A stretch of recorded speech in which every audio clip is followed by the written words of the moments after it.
Seja bem-vindo ao Seminário de Teologia e Vida Cristã Palavra da Vida. Você está em mais um curso de teologia cuja proposta é fazer alargar o seu conhecimento na área teológica, um curso descomplicado, contextualizado, provocativo, reflexivo e que faça sentido para a nossa vida cotidiana, porque entendemos que não só a construção conceitual da teologia, respeitando as correntes da teologia construída nesses quase 2000 anos, mas isso só não é suficiente. Nós pretendemos que a partir do entendimento bíblico, dos conceitos esclarecidos, nós possamos reproduzir isso em uma espiritualidade no nosso cotidiano e nas... A gente vai dar continuidade então, hoje a nossa segunda aula desse tema, Batalha Espiritual.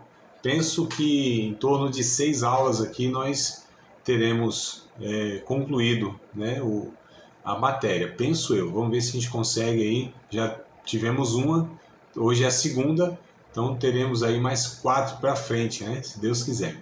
Mas vocês têm alguma pergunta da aula passada? De repente anotaram alguma coisa ao longo da semana, pensaram, refletiram na aula, no conteúdo e de repente pensaram, poxa, eu acho que eu vou fazer essa pergunta aqui no começo da aula e tal. Se tiver, aproveite agora, De repente aí ficou ali por fazer uma observação objetiva ou uma pergunta. Se quiserem fazer agora, a gente aproveita e pega o gancho de vocês aí para dar continuidade, Não sei as anotações de vocês, que vocês anotaram nos cadernos, o que ficou na mente de vocês, principalmente, na memória da aula introdutória da semana passada. Se quiserem comentar, fique à vontade. Se não, a gente segue em frente aqui. Então vamos lá, vamos seguir em frente. Falamos a última passagem bíblica foi de Tiago, capítulo 2, verso 14 e 17, se não me falha a memória, foi essa a minha última citação, Tiago, capítulo 2, verso 14 a 17, onde nós falamos sobre os processos naturais da vida, onde o apóstolo, onde Tiago, não é apóstolo Tiago, embora teve lá o apóstolo Tiago, mas esse aqui é o irmão de Jesus, Aliás, também, ele é chamado de apóstolo, mas não como os 12, É um outro tipo de apóstolo, entre aspas. Mas, enfim, ele fala sobre essa espiritualidade que ela é exercida através do processo natural da vida, como, por exemplo, socorrer alguém que está necessitando de algo bem objetivo e material. Esse foi o último ponto que eu tratei com vocês. Por que eu falei isso? Porque eu disse que a gente não deve espiritualizar aquilo que é material, E a gente não deve materializar aquilo que é espiritual. A gente não deve inverter a ordem das coisas e sim discerni-las. Então, por exemplo, o que seria espiritualizar o material? Aquilo que é físico, aquilo que é o cotidiano, aquilo que é o natural. O que seria espiritualizar isso? Seria a gente muitas vezes fazer isso que o Tiago reprovou, vendo que um irmão ou alguém precisa de algo objetivo, um socorro, um alimento, um remédio, alguma coisa assim bem objetiva. E a gente fala, não, Deus te abençoe, vou orar por você. A gente espiritualizou aquilo. Então, assim, a gente lidou de uma forma inadequada com aquilo que deveria ser objetivo. A gente não pode mistificar tudo, A gente não pode estar espiritualizando aquilo que não é para ser espiritualizado, que é um processo natural, Então, assim, como Deus agiria naquela forma? Usando alguém para socorrer financeiramente a pessoa que está precisando de um socorro financeiro material, e não para interceder por ela. A pessoa, no caso da barriga roncando, não precisa de oração, de intercessão, Então, assim, não, vamos orar aqui que é pro... irmão, o estômago já está falando língua estranha. Então, assim, não precisa de um culto, o que o Tiago aí mais ou menos ele fala, e eu estou aqui contextualizando, Então é nesse sentido aí que a gente leu. Então, Deus ele não deve ser percebido nos termos de suas ações extraordinárias. Deus não deve ser apenas percebido, apenas nessas ações extraordinárias dele, mas também nas ordinárias. Então Deus precisa ser visto, nós precisamos servir a Deus na ordinariedade da vida, no cotidiano, no natural, amados. Então a gente espiritualiza muito as coisas, principalmente nós que somos aí da ala pentecostal, né? Onde muitas vezes a ênfase que se dá ao milagre, sabe, as coisas sobrenaturais, elas mascaram a negligência, né, de muitos que não querem lá assumir a responsabilidade diante do outro, uma coisa bem objetiva, como eu falei. Então a gente transfere para Deus isso. E a gente acha que Deus, de fato, ele só age nas coisas sobrenaturais. Eu vou dar um exemplo muito rapidinho aqui, muito simples até. Eu estava em um culto há muitos anos atrás, não vou lembrar quantos anos, mas pode ser aí pode colocar aí uns 15 anos atrás, aproximadamente. Acho que não estou errando muito não. 12, 15 anos atrás. Fui enviado para representar na época o ministério lá, porque era um aniversário de uma das congregações, né? Eu estava lá representando e tal, o ministério. E era aniversário dessa congregação. Aí um pastor lá de outro local estava pregando e aí ele contou um testemunho, né? Durante a pregação contou um testemunho, e o testemunho era o seguinte, vou resumir ao máximo. Ele estava precisando de alguma roupa lá, né? Um terno, me parece, que ele só tinha um surrado, estava precisando de um. E aí passou ali em frente uma loja de terno, né? De alguma maneira, ou ele orou, ou ele pensou, enfim. E aí aquela loja, de alguma maneira, eu não vou lembrar os detalhes, tá, mano? Não vou lembrar os detalhes. O que eu quero chamar a atenção não é como foi que aconteceu isso tudo, né? Não é o milagre em si, tá? O que eu quero abordar. Enfim, a questão é que poucos dias depois ele recebeu na casa dele esse terno daquela loja, né? Ninguém sabe exatamente como, mas recebeu.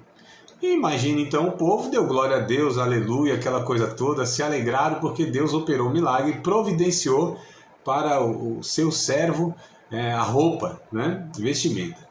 Enquanto o povo ali dando glória a Deus e tal, por esse milagre, né?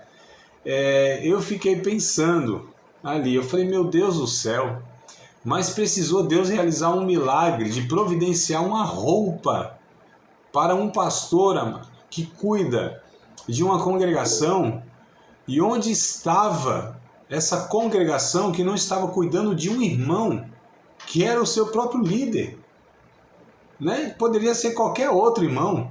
Quer dizer, se nós temos uma comunidade de fé, eu participo de uma igreja que tenha seus 20, 30, 40, 50 pessoas, o menor que ela seja, o mais simples que seja, mas entre nós tem alguém com falta de roupa, de uma vestimenta, e nós não somos aqueles que Deus vai usar para providenciar, amados, principalmente se for um líder, né? Um pastor que dedica a sua vida a cuidar daqueles irmãos, e Deus tem que realizar um milagre.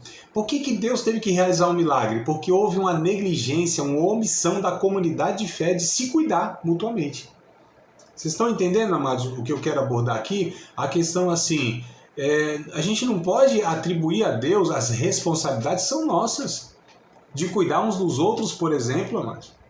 Mas é Deus que providencia. Claro que no final das contas é Deus que está providenciando através da sua igreja.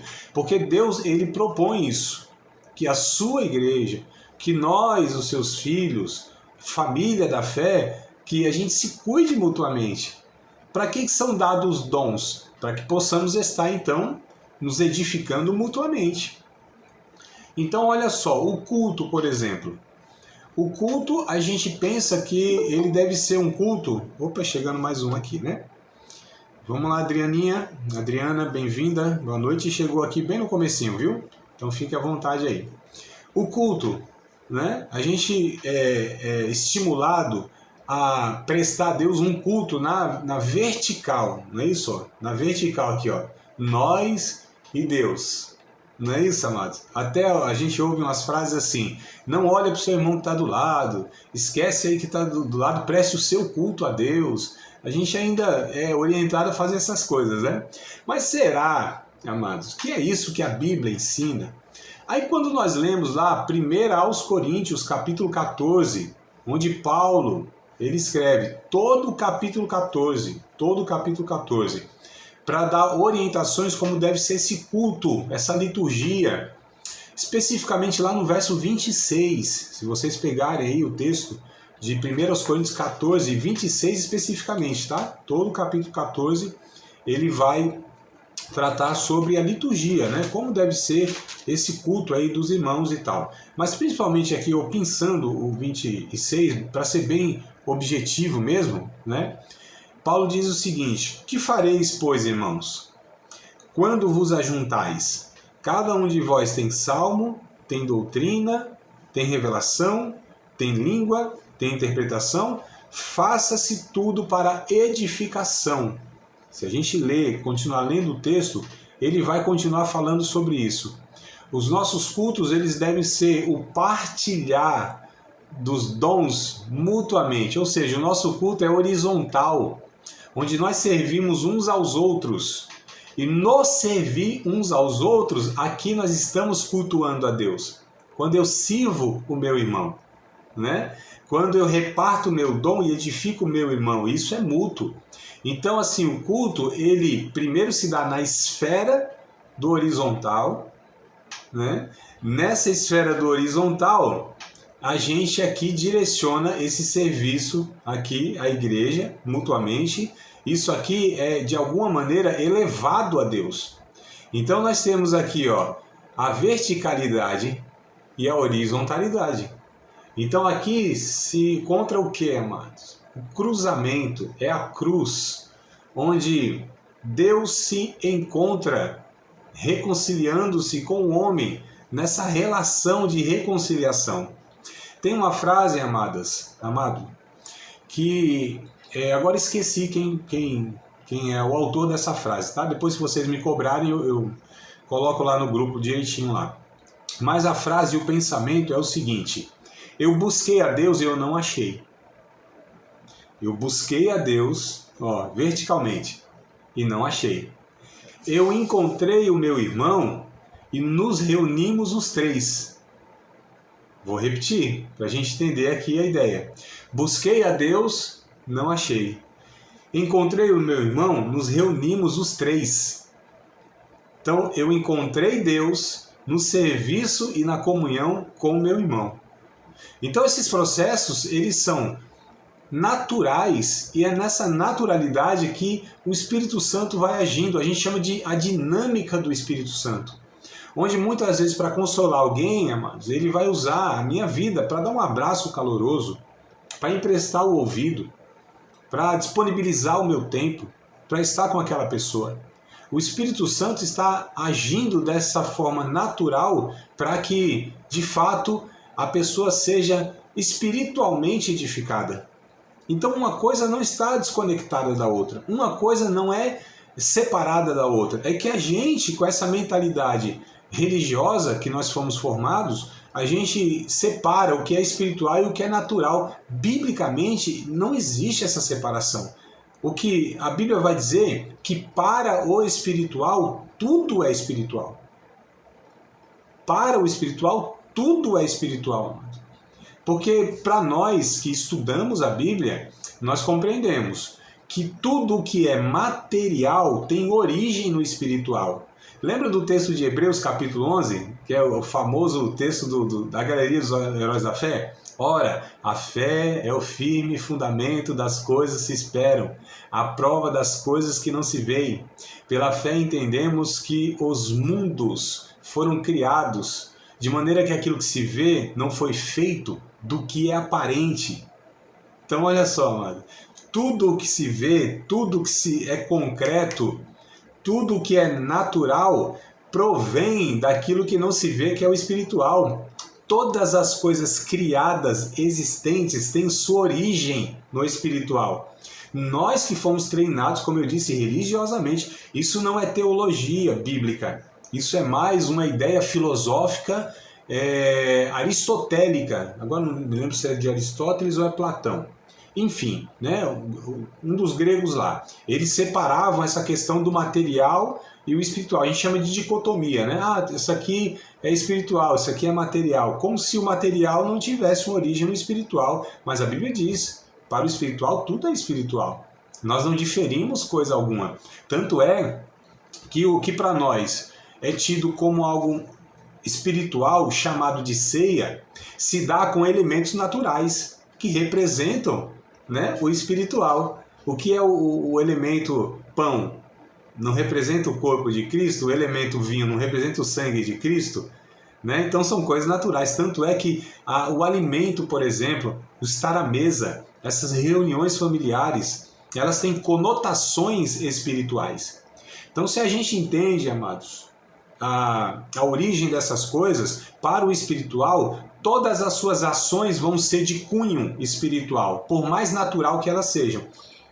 Eu não sei se está fazendo sentido para vocês, mas para mim é muito claro quando nós fazemos uma refeição em casa, em família, por exemplo, ou lá dois amigos, duas amigas, né, fazendo uma refeição, repartindo o alimento, numa comunhão, uma ouvindo a outra, né? Uma pessoa ouvindo a outra, isso aqui é uma ação espiritual muito grande, por mais que seja algo, entre aspas, corriqueiro, né? Então, nesse ponto aqui que a gente precisa entender, a maioria de nós fomos salvos, por exemplo, por meios naturais, a maioria de nós, como o testemunho de alguém, por exemplo, né?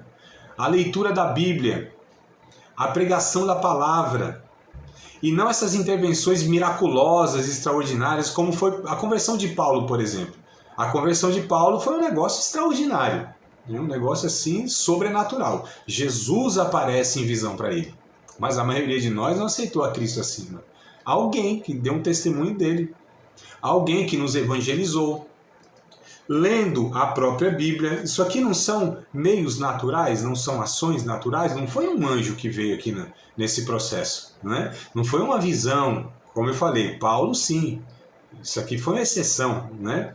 E não uma regra. Agora o grande problema é que a gente pega as exceções e quer fazer delas as regras. Esse é um ponto que eu acho que vocês deveriam assim, prestar bem atenção, tá? O que acontece muito nesse movimento de batalha espiritual. Eles pegam algumas exceções e querem fazer disso uma regra na vida de todo mundo, uma doutrina na vida de todo mundo. Que Deus opera milagres, que há coisas sobrenaturais, isso é claro que a gente concorda, mano. É fato que a gente concorda. Só que essas coisas elas não são ordinárias, elas são extraordinárias. Porque se o milagre acontecer toda hora, todo dia, ela deixa de ser milagre. Deixa de ser extraordinário, passa a ser ordinário. Né? Então tem gente que vive como que vivesse o milagre todo dia nesse sentido extraordinário. Falando, então virou um ordinário. Se é todo dia, né? Então assim, as experiências pessoais, elas não devem virar doutrinas ou regra para todos. O grande problema, e nesse movimento de batalha espiritual, o que as pessoas fazem muitas vezes, os pregadores, os ensinadores, né? Dessa distorção. Que é o movimento de batalha espiritual. Eles querem fazer que as suas experiências pessoais virem doutrina, virem regras. E é muito perigoso, porque nós não temos autoridade, autonomia para fazer com que as nossas experiências elas sejam parâmetro para um ensinamento bíblico. Mas experiência pessoal, fica na pessoalidade do indivíduo. Tá? Vamos ler um texto de 2 Pedro, capítulo de número 1, verso 20 e 21. Olha que coisa interessante que o Pedro fala nesse texto. 2 Pedro, capítulo 1, verso 20 e 21. Ele diz o seguinte: sabendo primeiramente isto, que nenhuma profecia da Escritura é de particular interpretação, porque a profecia nunca foi produzida por vontade de homem algum, mas os homens santos de Deus falaram inspirados pelo Espírito Santo. Então, assim, não é uma particular interpretação, né?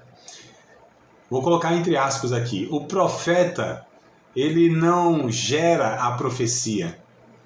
O profeta apenas transmite a profecia. Porque o gerador da profecia é o Espírito Santo. Tá certo, amado? E aí a gente já vai pegando algumas declarações que elas não são sustentadas biblicamente. Eu profetizo, eu determino, eu decreto. Né? Aquelas bobagens, vira para o seu irmão e profetiza. Amados, nós não temos autonomia de gerar profecia, de profetizar. Isso é um ato do Espírito Santo. Porque se eu falo, eu estou profetizando, Eu estou dizendo, Deus está por meu intermédio falando isso, isso e aquilo. Então é muita responsabilidade. E aí as pessoas começam a entrar, amados, nessa vibe, teologicamente, né, a palavra aqui, né? Nessa ideia de que eles têm essa autonomia, sabe? E que passam agora que as suas experiências, elas vão se tornando quase que uma doutrina. Isso é muito perigoso, né? Então, quando a gente aborda esses temas mais subjetivos, tá? Como a realidade dos seres celestiais, por exemplo, e infernais, nós precisamos limitar o que ensina as Escrituras, tá? Pois se a gente busca, né? Se buscamos em fontes que não são inspiradas, a gente incorre no risco de criar heresias. Então, assim, a Bíblia, ela é para nós o limite para que a gente possa afirmar isso ou aquilo em referência a essas coisas que para nós não são vistas a olho nu, como, por exemplo, anjos, demônios e algumas ações de Deus. A gente não pode, amados, ficar nessa subjetividade da minha imaginação. E a gente tem muito essa questão, né, de ser levado a pautar aquilo que é de Deus pelas sensações. Eu senti de Deus que é isso. Deus falou no meu coração que é isso, isso e isso. Isso é muito arriscado. E eu estou dizendo com isso que Deus não fala conosco, que Deus ele não toca o nosso coração? Claro que não. Eu estou dizendo que é muito arriscado quando a gente pega esses parâmetros, essas referências, porque assim, amados, para nós confundirmos as nossas vontades, os nossos desejos, a voz da nossa consciência, né? Ou do que queremos que aconteça com a voz de Deus, isso é muito comum. E aí a pessoa começa sempre a espiritualizar isso, né? Deus me falou isso, Deus me falou aquilo. Você percebe que é uma coisa tão corriqueira. E ouvir a voz de Deus, amados, não é um negócio banal desse jeito. Não é uma coisa, sabe? Não tem como, amados. A gente está falando do Criador. Não é uma coisa que toda hora, todo dia, Deus fala em todas as ocasiões. Meu Deus do céu, então eu sou tão carnal que não consigo chegar nesse patamar espiritual desse povo todo, né? Que Deus fala assim toda hora sobre tudo. Nós queríamos que fosse assim, que seria mais fácil, né? Seria mais fácil, ao invés de assumir responsabilidades, de buscar a prudência, a sabedoria de Deus, de buscar o entendimento da vontade de Deus por sua palavra. Isso dá muito mais trabalho. Dá muito mais trabalho. Então, para nós seria mais fácil. Nós temos sempre um pai do nosso lado, falando, meu filho, faz isso e isso. Meu filho, vem cá, olha aqui, olha para o lado esquerdo, para o lado direito, atravessa a rua. Pega na mão do papai aqui, ó. Né? Sempre que tivesse... e agora, eu tenho que tomar decisão sobre essa profissão e essa profissão. Nós queríamos que tivesse um pai do nosso lado e falasse, não, é essa aqui, ó. Papai, eu vou casar com esse ou com aquele? Com esse aqui, ó. A gente queria sempre que tivesse, amados, alguém assim, decidindo por nós em tudo, em todos os detalhes da vida. Mas não é assim que Deus conduz as nossas vidas. Deus quer nos fazer pessoas que possam ter sabedoria suficiente para que possamos estar vivendo essa vida. E eu não estou dizendo que a gente não deve orar, pelo contrário. Todas as coisas nós fazemos por meio de oração. Mas tem coisas que não são decididas a partir da oração, e sim a partir de um entendimento que eu já tenho de Deus. Então eu não preciso buscar a vontade de Deus por algumas coisas que estão explícitas na Bíblia, mano. Não é? Isso é uma falsa espiritualização. É uma falsa espiritualidade. Porque se eu falo assim, busquei a Deus e Deus me deu tal resposta.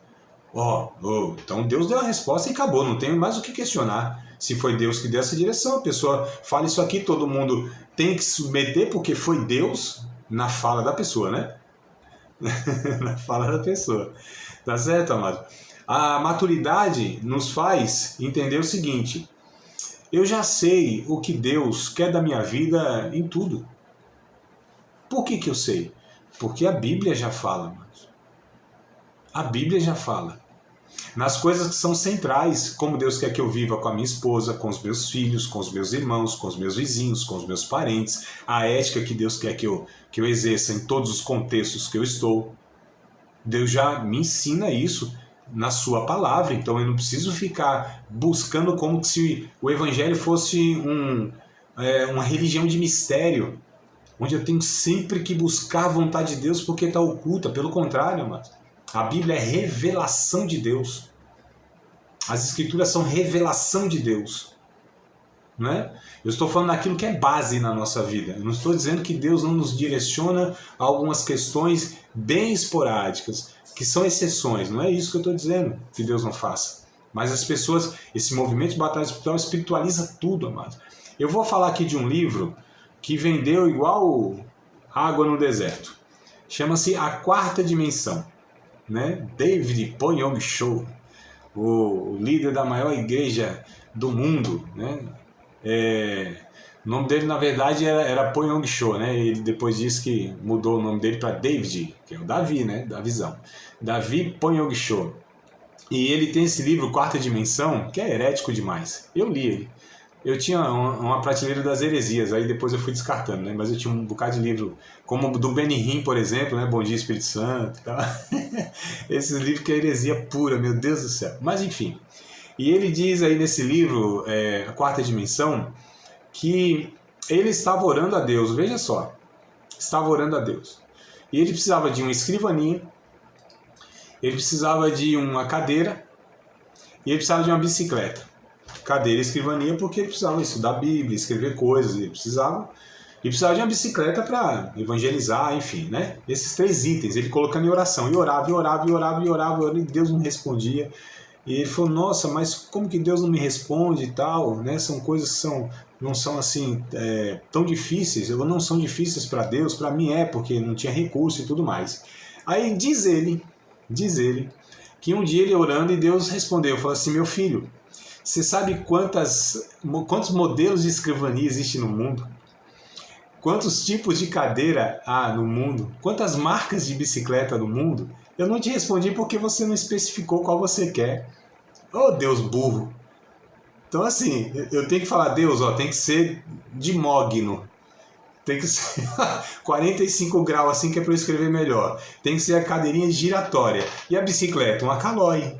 Ah, amado, não é possível. Não é? Então essas pessoas começam, mas olha só, se eu detalho, se eu falo isso e aquilo e acontece exatamente, é Deus, não é? Então as pessoas começam a espiritualizar, sabe, coisas assim, porque dá um ar mesmo. Eu vou dar um exemplo aqui, muitos pregadores sobe no púlpito, aí pega a Bíblia, aí fala o seguinte, amados, eu estava lendo a Bíblia e eu preparei uma mensagem e tal, só que aqui Deus mudou tudo. Agora eu vou pregar outra coisa. Será que isso não pode acontecer assim de vez em quando? Não duvido que possa acontecer. Mas isso, amados, é quase que uma regra na vida de muitos pregadores. Por quê? Isso mostra mais espiritualidade, porque agora é Deus. Eu preparei, mas agora Deus mudou e agora tudo que eu falar é Deus. Eles não falam isso, mas dá a entender pela proposta ali. Deus mudou agora, então agora é Deus. Aí eu fico pensando, mas lá, nos bastidores lá no quarto, orando, buscando a Deus, lendo a palavra, tentando entender o texto, ali Deus não estava no processo? Ou Deus não sabia quem estaria lá no culto no dia, que teve que mudar na hora? Deus, eita, eu não sabia que essa pessoa viria. Meu filho, a mensagem é outra. Tem coisas que para mim não fazem sentido, sabe? Essas espiritualizações, mas a gente precisa ter muito cuidado. Isso é mais infantilidade, né, das pessoas querendo vender uma espiritualidade que ela não existe. Então a gente precisa ter muito cuidado com essas questões, né? E a gente precisa se limitar à Bíblia. Esse movimento de batalha espiritual, por exemplo, eles querem denominar demônios até não querer mais. Todos os demônios têm lá, toda entidade tem lá uma finalidade específica, tem um nome específico, né? Exu Caveira, Tranca-Rua, Zé Pilintra, Maria Mulambo, Sete Flecha, me ajudem aí, amados, tem um bocado que agora eu não vou lembrar. Zé Pilintra, eu falei? Zé Pilintra? Zé Pilantra, não, Pilantra, Zé Pilintra, Exu Mirim, enfim, vão denominando, né? Aí eu fico pensando, mas assim, teologicamente, onde foi buscado essa fonte de informação para que se denominasse as características dessa entidade desse demônio daquele? Onde foi pego na Bíblia? Não tem essas coisas. Onde foi extraído essas informações de que aquele demônio específico, o nome dele é Maria Mulambo, e faz com que as pessoas se vistam como um mendigo, que não tomem banho, etc e tal. Onde foi buscado isso? Eu vou falar. Foi buscado no Espiritismo, amado. Né? Ah, não, esse aqui é um demônio Asmodeu, um demônio Leviatã, o demônio... Onde foi buscada essa afirmação para que isso fosse afirmado como sendo, de fato, um ensinamento? Onde foi buscado isso? No satanismo. Então, calma aí, as nossas fontes estão sendo, não a mais a Bíblia, para se referir a essas coisas que, como eu disse aqui, né, esses seres celestiais, seres infernais, onde a gente está buscando essa fonte. Então perceba o perigo que a gente corre quando a gente quer detalhar, quando a gente quer denominar, quando a gente quer afirmar coisas que a Bíblia não traz com essa clareza, a gente está espiritualizando isso, né? E isso dá uma sensação de que a pessoa é mais espiritual, porque ela identificou que o demônio é o fulano de tal, é o cicrano de tal. É muito perigoso isso. Então, se a Bíblia fala a respeito daquele ser, tudo bem. Se não tem uma especificação, uma característica, se a Bíblia não tem, então a gente também não inventa, a gente também não tem como. Se a Bíblia não revela sobre isso, onde a gente está buscando? Que fonte autoritativa é essa? Que informação é essa segura que a gente vai ter se não é a Bíblia? Então a Bíblia nos limita, né? Algumas questões aqui. E assim, como eu disse, eu não sou tão corajoso igual uns, né? Eu nem entendo como coragem, eu entendo mais como... Bom, não vou falar a palavra não que eu estou pensando. Não é tolice mesmo, né? É tolice mesmo. Não são corajosos, né? Eles são mesmo, assim, bem... não são sábios, melhor dizendo, né? Não são sábios, né? São mais corajosos de afirmar aquilo que a Bíblia não fala. E aí eu me limito à Bíblia. Então eu sou covarde, eu não tenho tanta coragem assim de ficar afirmando essas coisas. Eu prefiro ficar na simplicidade, né? Prefiro eu ficar na simplicidade. E para que isso seja evitado, a gente precisa compreender 4 princípios fundamentais, amados. E daqui para frente, essas 5 aulas, mais ou menos, 4 ou 5 aulas que nós vamos ter, eu quero trabalhar com vocês os 4 princípios, tá, fundamentais, para que a gente tenha um parâmetro para distinguir todas essas coisas. Esses 4 princípios vão ser 4 peneiras. Se vocês quiserem anotar uma por uma aqui, os títulos, né, e a gente vai falando uma por uma. A primeira é a soberania de Deus. A gente precisa entender o que a Bíblia ensina sobre a soberania de Deus. É o que a gente vai falar daqui a pouco, começar e ver aí como que isso vai nos servir como parâmetro, como peneira, né, como filtro para todas essas coisas. Então, primeiro, a soberania de Deus, é o primeiro princípio fundamental. O segundo princípio fundamental é a suficiência das Escrituras. Tá? Suficiência das Escrituras, aí seria a segunda peneira que nós temos, né, um filtro, tá certo? O terceiro princípio fundamental é a queda da raça humana. Nós vamos falar então uma aula específica sobre a queda da raça humana, e aí a gente vai entender que muitas coisas não é um demônio, não é essa espiritualização, é a condição humana mesmo de pecador. Então, terceiro filtro. E o quarto e último é a suficiência da obra de Cristo. Essa aqui também é uma assim, a gente está chamando de fundamentos, porque todas elas são fundamentos, são fundamentais, tá? Princípios fundamentais. Então a última é a suficiência da obra de Cristo, tá? Soberania de Deus, suficiência das Escrituras, a queda da raça humana e a suficiência da obra de Cristo. Tudo bem? Nós vamos pegar esses 4 princípios fundamentais que vão nos dar a garantia, o critério para que a gente possa identificar o que de fato é aquilo que Deus ensina e aquilo que não é. Diga, Marquinhos. Qual é a segunda, pastor? A segunda é a suficiência das Escrituras. Suficiência das Escrituras é a segunda. As duas conseguiu aí pegar, Marquinhos? As duas? Tudo tranquilo? Posso ir para frente então agora? Vamos lá, então. Amém. Vamos falar sobre a soberania de Deus, tá? Deus é soberano e absoluto do seu universo. Deus é soberano e absoluto do seu universo. Por que eu estou dizendo isso? Não é que eu estou dizendo, né? Por que a Bíblia, ela mostra essa soberania de Deus? E qual a importância de entendermos isso? Porque parece, amados, nesse movimento de batalha espiritual, que o diabo, ele está rivalizando com Deus. Ele é um adversário de Deus, quase que em pé de igualdade. Como se houvesse dois deuses, um Deus do bem e um Deus do mal. Um Deus da luz e um Deus das trevas. Como se Satanás tivesse se equiparado, fosse assim um Deus, sabe, se degladiando contra Deus, né?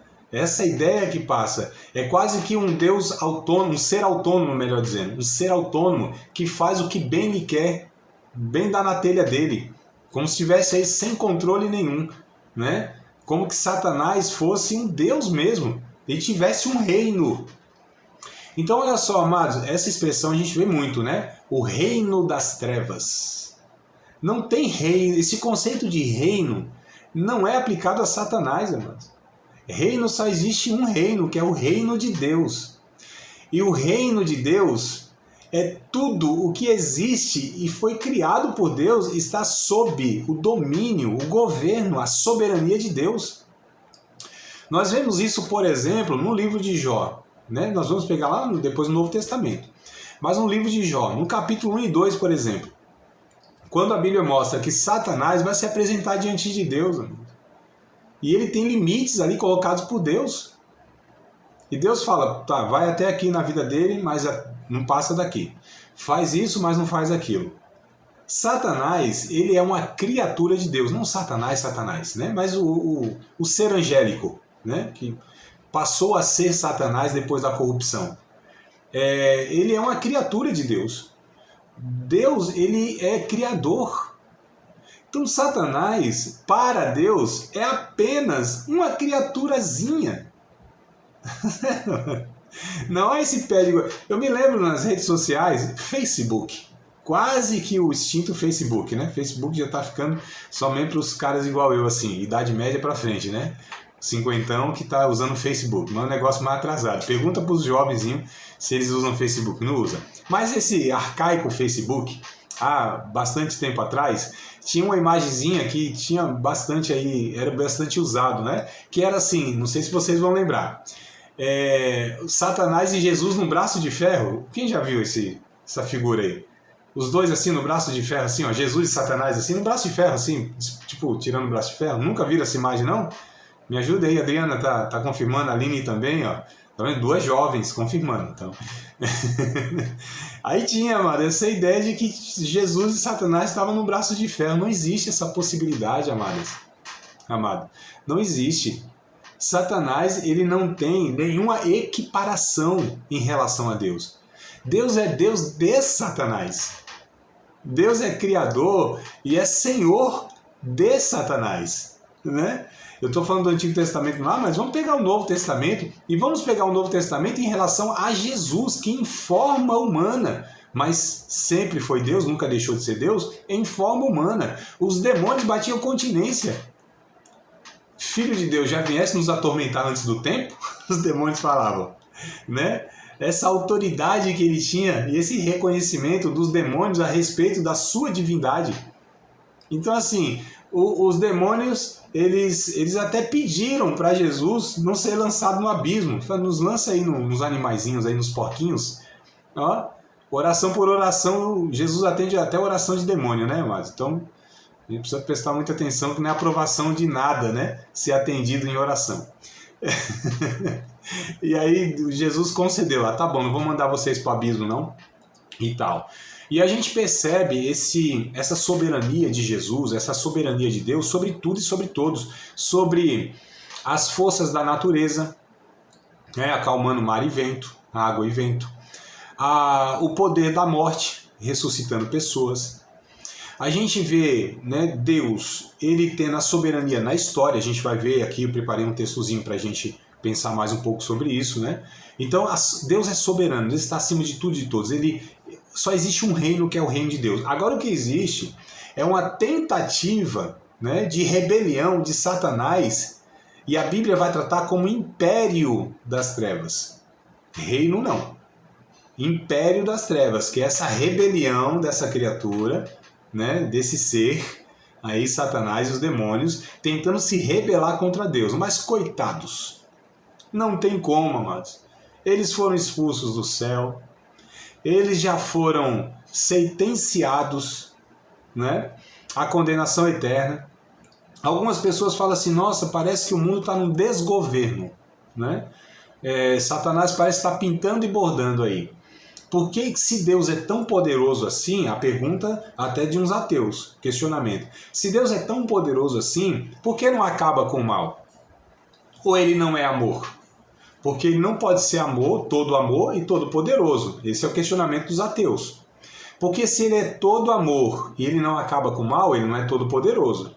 E se ele é todo poderoso, tem todo o poder para acabar com todo o mal e não faz, ele não é todo amor. Esse é o questionamento dos ateus, não é? Mas vamos lá pensar biblicamente. Primeira coisa, Deus é amor e Deus é todo poderoso. A Bíblia afirma isso com toda a clareza do mundo. Só o que acontece? Nós desconsideramos o Deus que tem, na verdade, a sua ação para além da história, anterior à história e supra-história. O que eu quero dizer com isso, né? De uma forma técnica aqui, isso aqui só para ficar bonitinho, né? Só para falar, nossa, o professor entende do negócio, né? A gente vai usando esses negócios aqui. As brincadeiras à parte, amados. Antes de tudo ser criado, Deus já tinha estabelecido todo o rumo da história, amados. Nós chamamos isso na teologia de presciência de Deus. Deus sabe de tudo, de antemão, tudo, a respeito de todos, o tempo todo. Tá certo? Isso nós chamamos de onisciência, né? Também tem o atributo de onipotência, ou seja, Deus tem todo o poder, Ele é todo poderoso, né? Naquele termo hebraico El Shaddai, o Todo-Poderoso. Então a gente vê lá em Apocalipse, por exemplo, que Deus já julgou Satanás, já sentenciou Satanás, já recompensou aqueles que lhe obedecem e já puniu os rebeldes. Então o Apocalipse já está mostrando, Deus já fez isso. Qual é o problema? É que ainda isso não aconteceu na história, porque nós estamos na história, mas Deus já julgou tudo isso. Então Satanás já está julgado, o mal já está punido. Na ótica de Deus, na realidade de Deus já está, mas está tudo resolvido, né? Então Deus já fez tudo. É que a história está se desenrolando e nós estamos dentro dessa história. E Deus está para além da história. Deus, ele não está sujeito a tempo e a espaço, a existência. Deus está para além da existência. Deus não existe. Esse é um termo que eu uso bastante para quem me acompanha, né? Já sabe, né? Deus não existe. Em que sentido Deus não existe? Eu estou dizendo que Deus não é uma realidade? Que Ele é uma fantasia? Claro que não. Eu estou dizendo que tudo que existe passou a existir. Porque nada é eterno, que teve um tempo que não existia e agora passou a existir. Só Deus entra nessa categoria. Então Deus, Ele está para além da existência. Deus, Ele é o autoexistente, Ele é o eu sou. Nunca houve um momento, né, que Deus não fosse. Agora, tudo que existe, anjos, demônios, planeta Terra, ser humano, passou a existir dentro de um tempo, dentro de um espaço, de uma geografia. Isso aqui a gente está falando de Deus. Deus está antes de tudo isso. Deus está para lá, para além, diante de tudo isso. Então Deus, em Deus, está o passado, o presente e o futuro. Está antes da criação de todas as coisas, está lá na eternidade. Deus está vendo isso o tempo todo, toda hora, ao mesmo tempo, amados. Ele não se move para ver essas coisas. Todas as coisas estão nuas e patentes diante de Deus, diz o Hebreus capítulo 4, versos número 13. E quando a gente lê Apocalipse, inclusive, a gente vai perceber que Deus já está lá na eternidade, já está lá no final da história humana, já está com o seu povo, nos seus nova terra. Deus está lá. Nós que estamos aqui. E, por exemplo, Jesus já foi oferecido antes da fundação do mundo, como diz Pedro, capítulo de número 1, e Apocalipse também. Antes da fundação do mundo, o Cordeiro já foi morto. Está tudo resolvido diante de Deus, amado.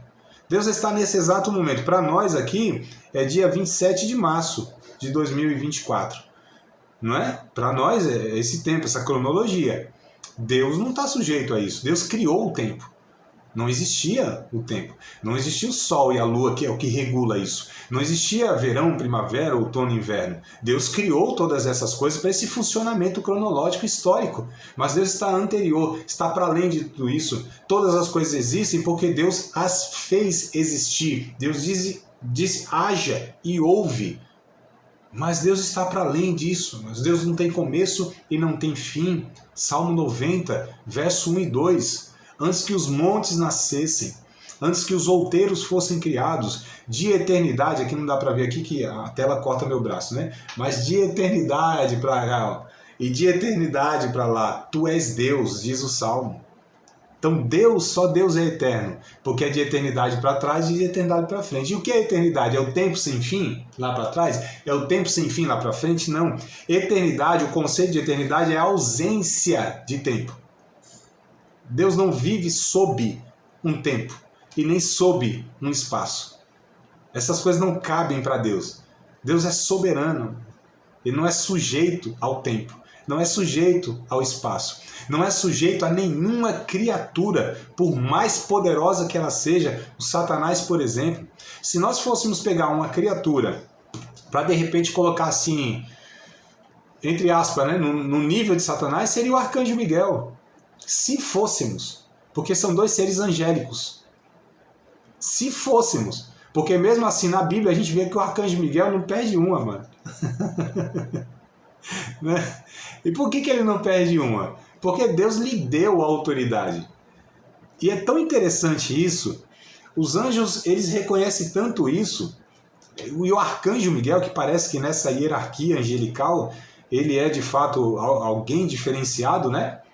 Dos demais, ele lá em Judas, o livro de Judas, a carta de Judas, lá encostado no Apocalipse, diz que quando o Satanás foi reivindicar o corpo de Moisés, né, por alguns motivos lá, o arcanjo Miguel diz assim: o Senhor te repreenda, ó Satanás. Então olha só, mas o próprio arcanjo Miguel usa a autoridade de Deus para repreender o Satanás, né? E a gente vê alguns irmãos aí todo equivocados, né? Eles pensam que a autoridade está neles mesmo, querendo expulsar. Recorre à autoridade de Deus, que está acima de tudo e de todos, esse nome que é sobre todo nome, né? Que o Atos capítulo 4, verso 12, por exemplo, vai dizer, né, que o nome de Jesus se sujeita a todas as coisas.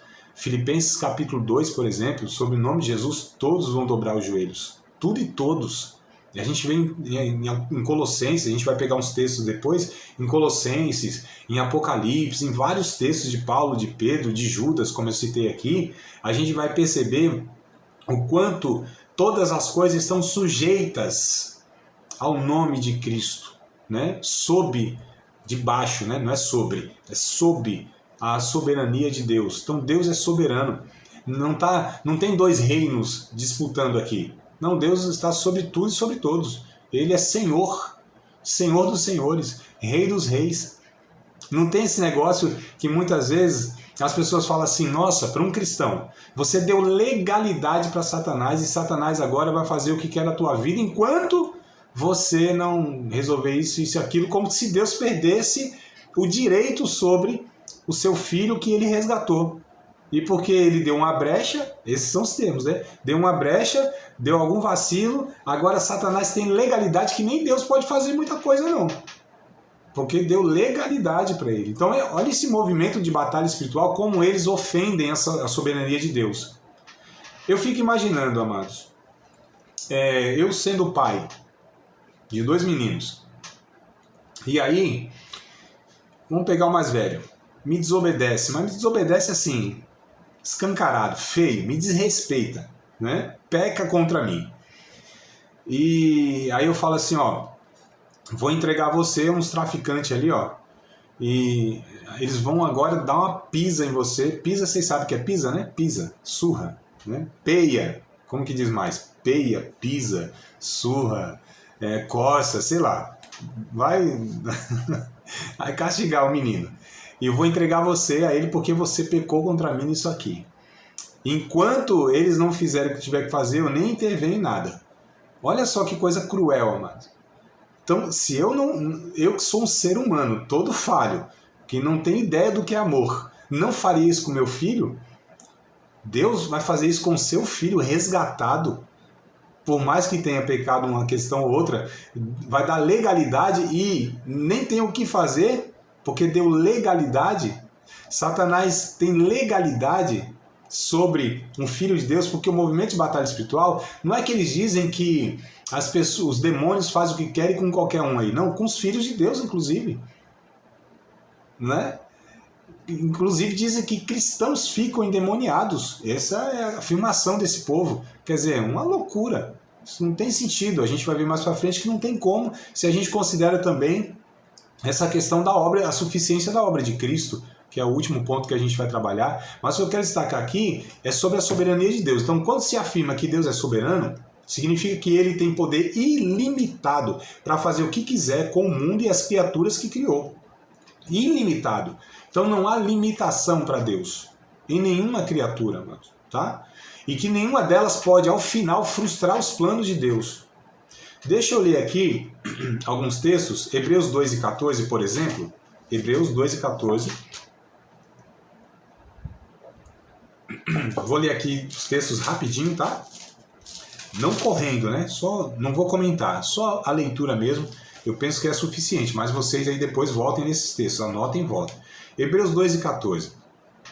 E visto como os filhos participam da carne e do sangue, também ele participou das mesmas coisas. Está falando a respeito de Jesus aqui o texto, tá? Para que pela morte aniquilasse o que tinha o império da morte, isto é, o diabo. Então Jesus aniquila esse império da morte. Olha só, em Cristo, né, o império da morte foi subjugado, amados. O sacrifício de Cristo subjugou a morte. Tanto é que a Bíblia diz, lá em Apocalipse, que haverá um dia da morte e da morte. Não sei se vocês já leram isso aí, mas haverá a morte da morte. Né? Vai ser lançado lá no lago de fogo a própria morte. Então, até a morte da morte. E Jesus subjuga isso na cruz do Calvário. Colossenses, capítulo de número 1, verso 15, vamos para Colossenses. A gente está falando aqui da soberania de Deus, tá? No caso, os textos aqui de Jesus, que é Deus, nós consideramos, né? Colossenses, capítulo de número 1, verso 15 ao 18. Esse texto aqui, eu acho ele assim, completo para falar sobre a soberania de Cristo, tá? Colossenses 1:15 até o 18. O qual é a imagem do Deus invisível, está falando de Jesus. O primogênito de toda a criação. Porque nele, em Cristo, né, foram criadas todas as coisas que existe, que há nos céus, na terra, visíveis e invisíveis. Sejam tronos, sejam dominações, sejam principados, sejam potestades, tudo foi criado por ele e para ele. Esses termos tronos, dominações, principados e potestades diz respeito a seres celestiais, não diferindo se é anjo ou se é demônio, porque a princípio os anjos e os demônios partilham de uma mesma natureza, que é a natureza angélica. Tá, amado? Então a gente precisa compreender isso também, né? Embora os demônios eles se corromperam na santidade, se corromperam nessa natureza sem pecado que são os anjos, né? Mas a princípio, aliás, e até hoje eles são seres angélicos, só que corrompidos e rebeldes, né, que são chamados de demônios. Mas aqui, tronos, dominações, domínios e etc e tal, isso aqui diz respeito a esses seres. Foram todos criados por Jesus e para Jesus, ou seja, estão sob a autoridade, o domínio e a soberania de Jesus, que é criador deles. Então Jesus é criador de Satanás.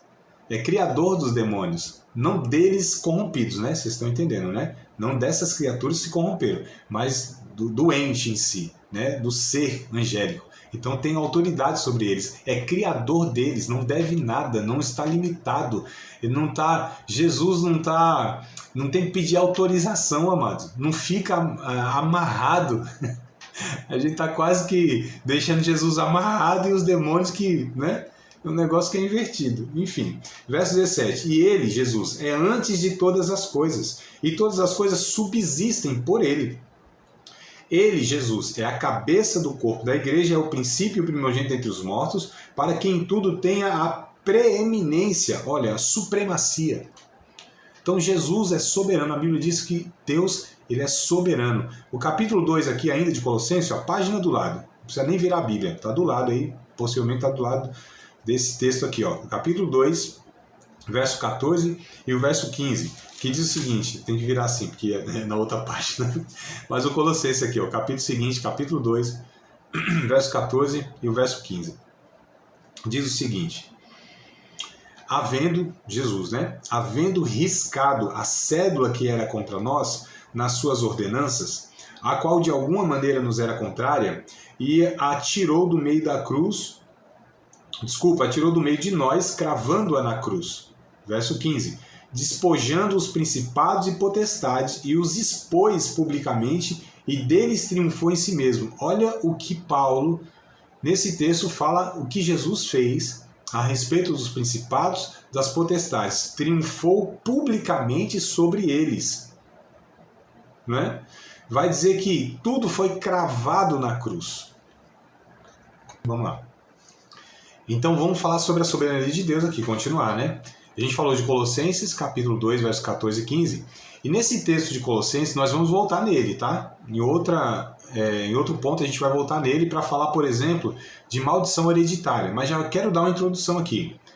Porque essa ideia de maldição hereditária, o que ela faz? Ela faz com que o sacrifício de Cristo não seja suficiente.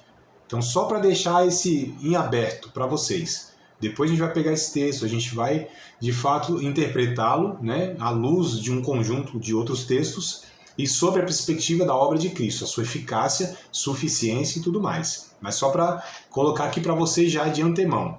Essa ideia de maldição hereditária é herética, isso não tem base bíblica alguma, tá bom? Mas vamos voltar aqui então, o Colossenses 2, 14 e 15, a gente viu aqui também sobre a soberania de Deus. Vamos para Apocalipse agora, Apocalipse, 2 textos, tá? Capítulo 1, versos 17 e 18 de Apocalipse, falando sobre a soberania de Deus. Apocalipse, capítulo 1, verso 17 e o verso 18. Olha só o que o autor aqui, o João, ele vai falar a respeito de Jesus. E eu, aliás, isso aqui é a primeira, Jesus falando, né, na primeira pessoa. E eu, quando o vi, oh meu Deus, não, é João falando na primeira pessoa a respeito de Cristo. E eu, quando o vi, caí aos seus pés como morto. E ele pôs sobre mim a sua destra, dizendo-me: não temas, eu sou o primeiro e o último, e o que vive, e fui morto. Mas eis aqui estou vivo para todo sempre. Amém. E tenho as chaves da morte e do inferno. Então olha a declaração aqui do próprio Jesus para o João, lá na ilha de Patmos, né? Vamos para o finalzinho do livro, capítulo 20, quase o final do livro, né? São 22 capítulos. Vamos para o capítulo 20. E aí, claro, eu não vou ler todo o capítulo 20 não, tá? Só para que vocês tenham a referência aí. Deixa eu só fazer alguma coisa aqui para estar fechando o áudio só para evitar o ruído. Pronto. Capítulo 20 aqui, ó, a gente lendo o texto, percebe claramente aqui, é visto no texto, que Deus ele está governando o final da história humana, por exemplo, impedindo que Satanás atue na Terra. Ele impede. Simplesmente fala, não vai. Vai ficar em 1000 anos. Se isso é literal ou não, é uma outra discussão. São 1000 anos de fato ou é um período longo? Né? E esse 1000 aqui é representativo. Isso é uma questão teológica, discussão teológica, que não faz diferença para aquilo que a gente está abordando aqui, que é a soberania de Deus. Tá? Se Deus deixou lá 1000 anos literal ou um período grande, tanto faz. Nós estamos falando que Deus é soberano, foi lá para o seu propósito, né, ser cumprido, ele impediu Satanás de fazer qualquer coisa. Impediu mesmo, colocou lá em cadeias eternas, você vai ficar aqui de molho, né, esse período, 1000 anos aqui, para que se cumpra aquilo que eu predeterminei, aquilo que eu decretei desde os séculos. E aí isso acontece aqui, o capítulo 20 para nós é nítido, essa soberania de Deus. Então Deus exerce total controle sobre a natureza que criou, mas total controle. Não tem uma agulha, tá? Não tem, como diz a Bíblia, né? Não tem um passarinho que caia em terra sem o conhecimento de Deus. Então tudo está sob o controle de Deus, a soberania de Deus. Agora nós não entendemos como que isso se dá na liberdade humana, na responsabilidade humana. Aí é a grande discussão teológica, que não se resolve, esquece esse negócio. Eu não tenho nem disposição para discutir isso, porque tem aí 2000 anos dessa discussão, não se resolver, não vou ser eu que vou resolver agora, o Andrezinho que vai resolver esse trem, né? Se tem aí uns caras aí como Agostinho, São Tomás de Aquino, Calvino, Armínio e tantas pessoas ao longo do século se debatendo e não se resolve até hoje, não vai ser eu que vou resolver isso. Como que se dá essa soberania de Deus e a responsabilidade humana? Eu não sei. Isso só cabe na mente de Deus. Agora são duas verdades bíblicas, aí não há discussão teológica. Aí nem aqueles que enfatizam a soberania de Deus, que são os calvinistas, e nem aqueles que enfatizam a responsabilidade humana, que são os arminianos, eles não discutem essa questão que, de fato, Deus ele estabeleceu essas duas verdades na sua palavra. Ou seja, que o homem é responsável pelos seus atos e que Deus é soberano. Não existe discussão sobre essas duas verdades, tá? A discussão é como elas se relacionam. Essa é a discussão, né? Deu para compreender então a questão aqui.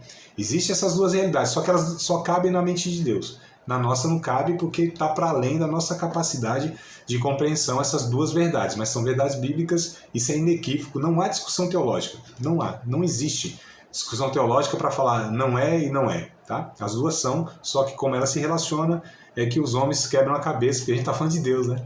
A gente está falando de um ser que está infinitamente para além de toda a nossa limitação. Então é um negócio absurdo, mas uma coisa é certa, Deus exerce total controle sobre a natureza que criou, tá? Intervindo em suas leis naturais, suspendendo inclusive, ele estabeleceu leis. Deus estabeleceu leis, né, naturais. E quando lhe aprouve, quando lhe é necessário, ele interrompe essas leis. Então Deus interrompe a lei da natureza quando ele quer. Isso a Bíblia chama de milagre. O que é milagre? A intervenção de Deus nas leis que ele mesmo estabeleceu para realizar esses atos dele para uma finalidade específica. Isso a gente chama de milagre. Então, por exemplo, andar sobre as águas. Isso é um milagre. Mas Deus estabeleceu uma lei da física, que não dá para andar sobre as águas. Não é, mano? Então, assim, tem uma lei que é a lei da rotação da Terra, né? Das 24 horas que Deus estabeleceu e tal. E só que ele interrompeu isso lá em Josué. O sol e a lua pararam, até que o dia não acabou, até que Josué vencesse a guerra. Deus interrompeu essa lei que ele mesmo estabeleceu. A lei, por exemplo, da morte, por assim dizer. Essa lei ela foi mais uma punição, não foi uma lei de criação de Deus, né? Deus não estabeleceu essa lei na criação, que o homem morresse. Mas pelo pecado entrar, então houve a lei punitiva, que a morte foi uma realidade na vida do ser humano. Mas Deus interrompe essa mesma punição, que é a morte, ele vai lá e interrompe. E a gente chama isso de ressurreição. Vocês estão entendendo? Né? Que Deus ele é soberano, ele estabeleceu suas leis, mas ele não está escravo dessas leis, porque ele está acima das leis. Ele é o legislador, que o Tiago vai dizer, acho que é capítulo 2, se não me falha a memória, Tiago vai dizer, existe um só juiz e legislador, que é Deus. Quem é o legislador? É o que cria as leis. Então só Deus tem autonomia para criar as leis. Deus é um poder legislador. Não existe outro poder que crie leis. Não existe, amados. O inferno não tem essa prerrogativa de criar leis, né? Deus é quem cria e estabelece as leis. E quando ele quer interromper, pela sua soberania, ele faz isso.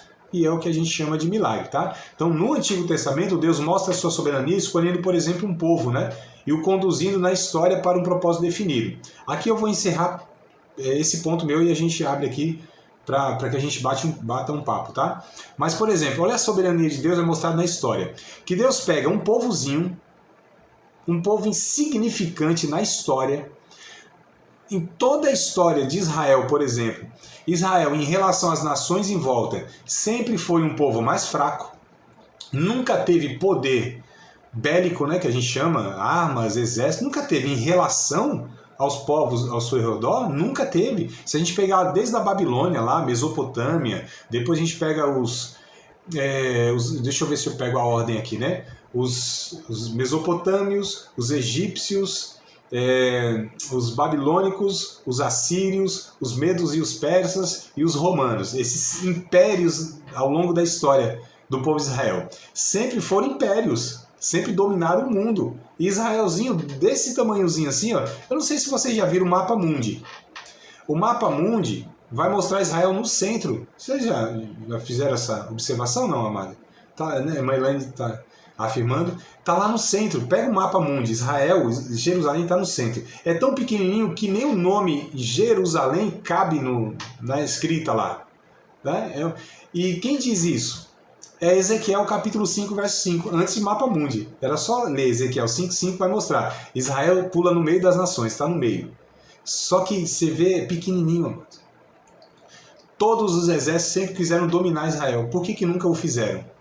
Porque Deus, na sua soberania, pela sua graça, infinita misericórdia, escolhe esse povo, justamente um povo improvável, um povo insignificante, um bando de barraqueiro, de nômades, não é barraqueiro nesse sentido que vocês estão pensando, também, né, também, mas assim, nômades, né, um povo não era guerreiro, não tinha os guerreiros. Deus levantou um outro no meio da história que é para, né, que o negócio lá andasse, mas nunca foi um povo como os babilônicos, os egípcios, os assírios, nunca, os romanos, por exemplo, nunca.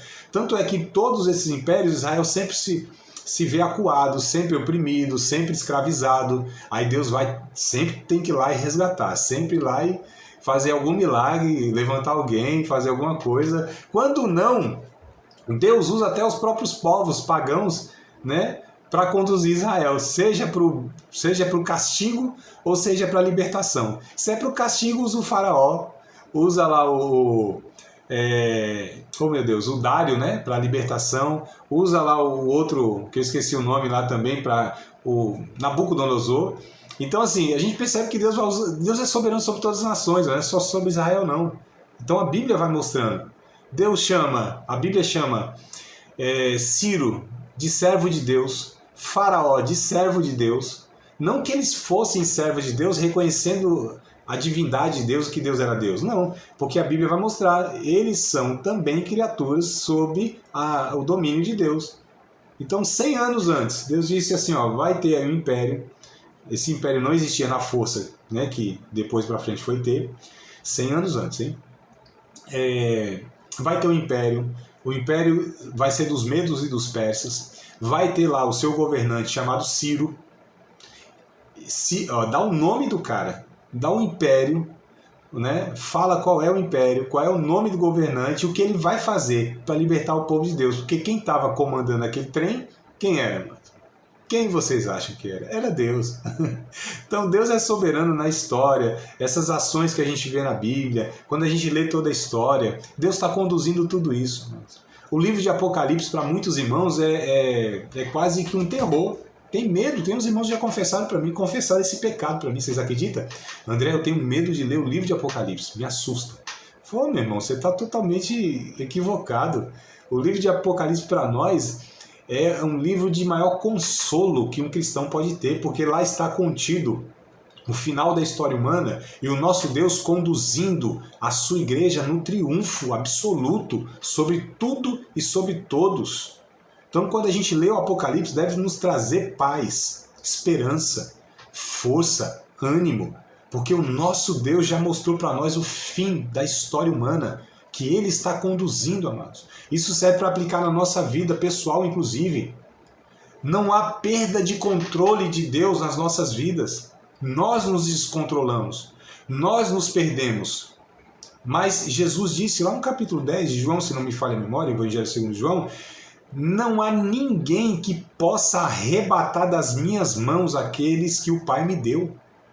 Satanás não pode absolutamente nada contra um filho ou uma filha de Deus. O diabo não tem mais assim legalidade em nada por aqueles que foram comprados, são selados pelo sangue de Jesus, amados. Nós não tememos nenhuma força do inferno.